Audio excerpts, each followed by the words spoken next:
Paano kung isang araw nalaman mo Ano gagawin mo? na manipulative pala Uy!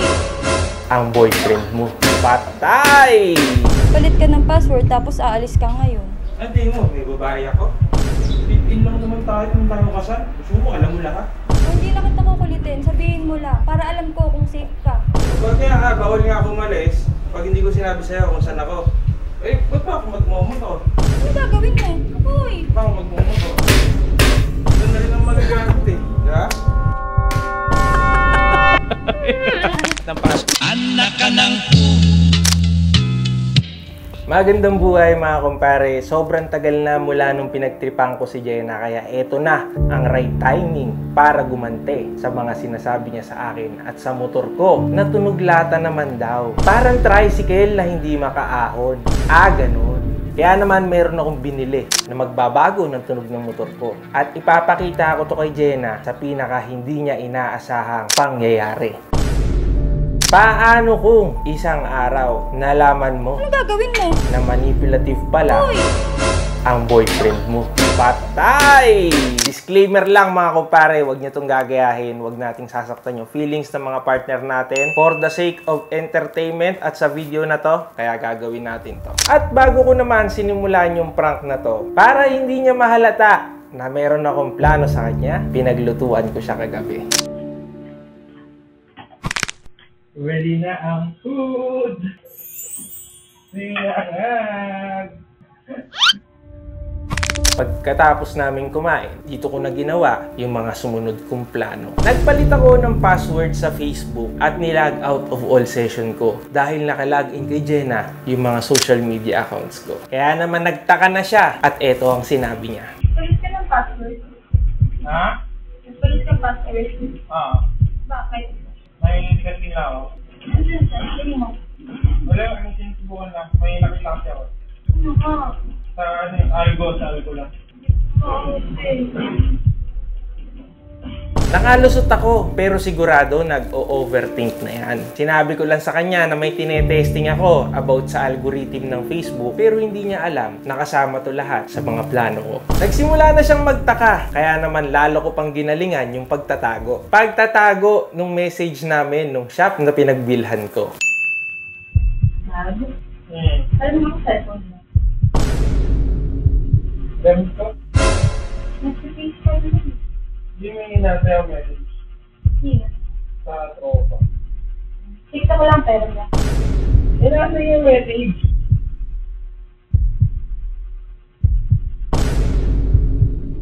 Late na nga rin kami nakatulog dito mga kumpare dahil hindi kami sanay na hindi pinag-uusapan yung mga problema. Pero tingnan nyo naman yung pwesto namin dito. Magkahiwalay at hindi makatulog.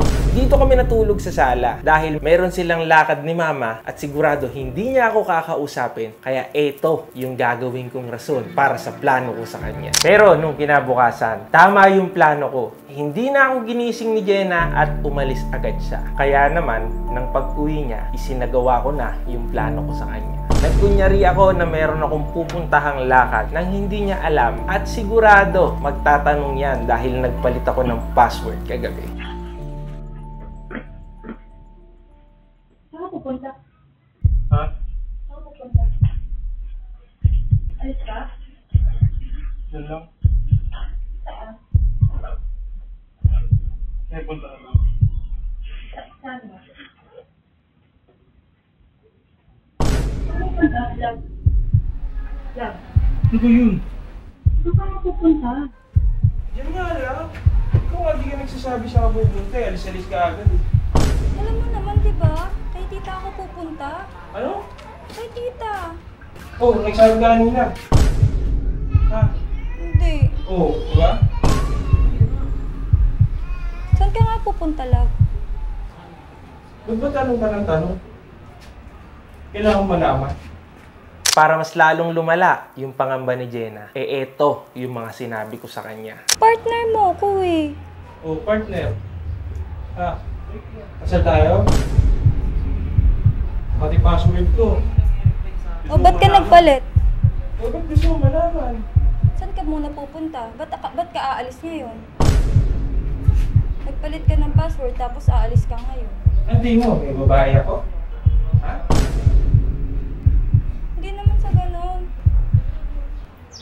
lang naman tayo nung tayo kasal. Gusto mo, alam mo lahat. O hindi na kita kukulitin, sabihin mo lang. Para alam ko kung safe ka. Gano'n ba talaga ako umalis? Ha? Saan ka nga lang pupunta? Bawal. Hindi ko na magagamit to. Hindi. Pwede ka umalis. Sabihin mo lang sa akin kung saan kang lugar pupunta. Pag kaya nga, bawal nga ako umalis pag hindi ko sinabi sa'yo kung saan ako. Eh, ba't pa ako magmomotor? Saan ka pupunta? Ano gagawin mo? Ano gagawin mo? Hoy! Ba't ako magmomotor? Hoy! Ba't ako magmomotor? Hindi ko na rin ang magagamit eh, di ba?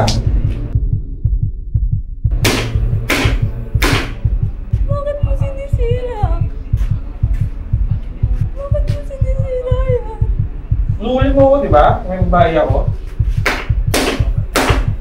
Eto na nga yung pinakamalalang nagawa ko kay Jenna. Nagsira ako ng gamit sa harapan niya. Hindi ito tama, kaya sigurado, nanginginig na yung kalamnan niya. Kaya naman hindi ko na kayang patagalin pa, nireveal ko na rin sa kanya. Huwag na kasi! Ba't mo sinisira yan? Huli mo ako, may Pinundar bahay yan ako. eh. Ha? Huli mo nga. Huli mo. Oh, ikaw yung huli.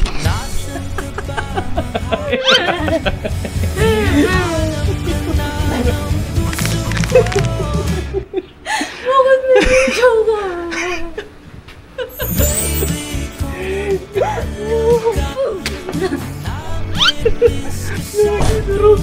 Ayan ang napala mo sa pang-aalipusta mo sa akin at sa motor ko. Pero sigurado naman, eto na yung simula na makakapag-rides tayo. Bakit mo dinudurog yan? May pamalit ka? Tinatanong ko ba yan? Raulo ka. Tinatanong ko ba yan? Oh. Oh. Carbon yan. Kaya ka nagpalit ng password. Oh. Ah. Kaya ako nagpalit ng pass. Ayos ka talaga. Napakaganda. Carbon, Lodi. Kaso nga lang, mayroon pa palang problema sa dulo. Ito yung hindi ko na na-check. Hindi pala pasok yung elbow ko. Kaya dapat pala talaga, sa 01 moto na ako dumiretso. Ang ginawa ko kasi, umorder lang ako sa kanila dahil gusto ko nga pagtripan si Jenna. Pero ang gagawin ko ngayon, i-message ko sila sa page kung ano yung pwede kong gawin at pwede ko pabandalin sa kanila or kung paano ko maibabiyahe to papunta ron. Masyadong malala yung mga ginawa ko ngayon pero sigurado natuwa naman si Jenna. Malayo na yung tunog ng motor ko ngayon kesa noon. So, ito yung pinaka-soundcheck muna kumpare. Hindi pa ito yung pinaka-final kasi nga, hindi pa naka-screw to. Papasakto pa natin to sa 01 moto. Dominar 400, V-Lane GP2.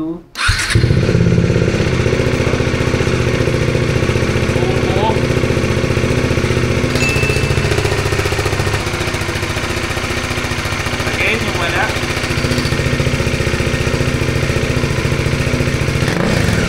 Nagustuhan mo ba yung ating video? Kanino ka kumpare?